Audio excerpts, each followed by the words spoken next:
قال رب اشرح لی صدری. اس سے ہم بڑی چیزیں سیکھیں گے کہ دعا کرنے کا طریقہ کیا ہے, موسیٰ علیہ السلام نے دعا کیسے کی, دعا قبول کیسے ہوتی ہے, اور انہوں نے دعا میں کیا کیا چیز مانگی. اوکے, آپ نوٹ کریں. موسیٰ علیہ السلام کو پتہ ہے میں نے جانا ہے, انہوں نے اللہ سے کوئی آرمی نہیں مانگی, حالانکہ فرعون کی بہت بڑی آرمی تھی. وہ اللہ سے کہہ سکتے تھے اللہ مجھے $2 بلین دے دیں, اور مجھے جو ہے وہ اتنے ہوائی جہاز دے دیں, اور مجھے فرشتے بھیج دیں مدد کے لیے, اور جو ہے وہ مجھے اتنے گھوڑے چاہیے, اور اتنے مجھے ٹینک چاہیے, اتنے ہتھیار چاہیے. لیکن اب سنیں انہوں نے کیا مانگا. قال رب اشرح لی صدری. سب سے پہلے he said, oh my Lord, open for me my chest. میرے شرح یعنی کھول دے, کس کو؟ صدر کو, میرے سینے کو کھول دے. یعنی گرانٹ می, اس کی تفسیر ہے grant me self confidence, contentment and boldness. Okay, یعنی میک می فیئر لیس, اور جب میں وہاں جاؤں میں کانفیڈنٹ ہو کے بات کروں. اوکے, اور مجھے چیزیں دکھا, مجھے سمجھ آئے, میری آبزرویشن پاور کو بڑھائے. تو یہ بڑی پاورفل دعا ہے. یعنی سب سے پہلے انہوں نے اللہ سے کیا کہا, اللہ مجھے آبزرور بنائے, good observer, I should be open. Okay, مجھے چیزیں نظر آنی چاہیے دا وے دے آر. اور قرآن آپ کا سینہ کھولتا ہے. دیٹس دا ریزن کہ قرآن کی اتنی فوقیت. وَيَسِّرْ لِي أَمْرِي. Then he asked what? Ease. انہیں پتا تھا کوئی کام بھی اللہ کی طرف سے آسانی جب تک نہیں آئے گی نہیں ہو سکتا.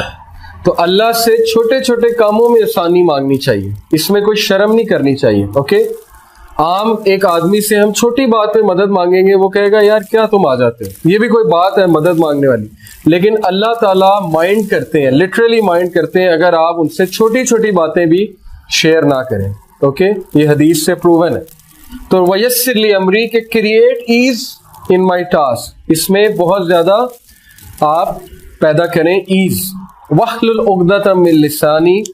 He knew his weakness. Okay, آپ کو اپنی ویکنس پتہ ہونی چاہیے. ان کی ویکنس کیا تھی؟ لکنت, زبان میں لکنت تھی, تتلا کر بولتے تھے, کیونکہ بچپن میں ایک کوئلہ منہ میں لے لیا تھا کھیلتے ہوئے, جس کی وجہ سے زبان ڈیمیج ہو گئی تھی. تو اللہ کو کہا کہ روانگی پیدا کیجئے میری زبان میں, کیونکہ آپ کر سکتے ہیں. علمہ البیان, آپ نے ہی سکھایا انسان کو بیان کرنا. تمام سپیچز آپ کی طرف سے ہیں. دیکھیں وہ چھوٹی چھوٹی چیزیں مانگ رہے ہیں, ہمارے لیے چھوٹی چیزیں ہیں کہ یہ بھی کوئی بات ہے اللہ سے ہم کہیں کہ اللہ میری زبان اس طرح کرتی ہے تو اس کو سیدھا کر دیں.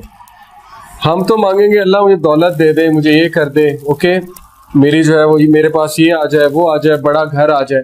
لیکن he is asking value added things in life, کہ میری زبان کی لکنت ختم ہو جائے. یفقہوا قولی, تاکہ وہ میری اسپیچ کو انڈرسٹینڈ کریں. کیوں؟ کیونکہ اب موسیٰ علیہ السلام کی نیت کیا تھی اس دعا کے پیچھے؟ پرسنل تھی. زبان کو کیوں وہ صحیح کروا رہے تھے؟ تاکہ وہ اللہ کا پیغام اچھے انداز سے نوا. ان کا جو بیج تھا وہ بڑا اسٹرانگ تھا, اس لیے درخت بہت اسٹرانگ تھا. اوکے, اگر وہ اپنی پرسنل اس کے لیے کہتے, اس میں حرج کوئی نہیں ہے. اس کا یہ مطلب نہیں پرسنل کے لیے نہیں کر سکتے, بالکل کر سکتے ہیں. اللہ سے آپ پرسنل چیز ہر کچھ مانگ سکتے ہیں, دولت بھی مانگ سکتے ہیں, لیکن اگر نیت اچھی ہے تو کیا ہی بات ہے. جیسے وہ ایک حدیث ہے, وہ حدیث تو ویسے ضعیف ہے لیکن اس کا کانٹیکسٹ بڑا اچھا ہے. نبی صلی اللہ علیہ وسلم نے ایک صحابی سے پوچھا کہ تم نے اپنے گھر میں روشن دان کیوں بنوایا؟ انہوں نے کہا تاکہ ہوا آئے. تو نبی صلی اللہ علیہ وسلم نے کہا کہ کیا یہ اچھی بات ہوتی اگر تم کہتے کہ اذان کی آواز آئے تو ڈبل ریوارڈ ہوتی. ہوا تو آنی تھی, اوکے, ہوا تو ایک نیچرل پروسیس ہے, لیکن تمہاری نیت یہ تھی کہ اذان کی آواز آئے تو یہ ریوارڈ بھی ہو جاتا. تو حرج کوئی نہیں ہے, لیکن نیت ہو تو بہت ہی اچھی بات ہے. وَجَعَلْ لِي وَزِيرًا مِّنْ أَخْلِي. پھر انہوں نے کیا کہا؟ Appoint for me a helper from my family. ایک وزیر اخذ کریں. کیا ثابت ہوا؟ چینج کے لیے ریسورسز سے زیادہ کس کی اہمیت ہے؟ Man power. اوکے, ریسورسز سے اگر چینج آتی تو مشرکین مکہ جو ہے وہ کامیاب ہو جاتے ہیں. افراد سے چینج آتی ہے. اوکے, ان افراد سے جن میں پیشن ہے. بہت سے میں نے چیزیں دیکھی ہیں اپنی آنکھوں کے سامنے کہ ایک بڑے تگڑے قسم کے لوگ جن کے پاس بڑی ریسورسز ہیں, ایک پروجیکٹ شروع کرتے ہیں وہ فیل ہو جاتے ہیں. اور کچھ ایسے لوگ جن کے پاس کچھ بھی نہیں ہے, وہ پروجیکٹ شروع کرتے ہیں اور وہ چھا جاتے ہیں. کیوں؟ Man power. اوکے, ان کے پاس ہیرے ہیں.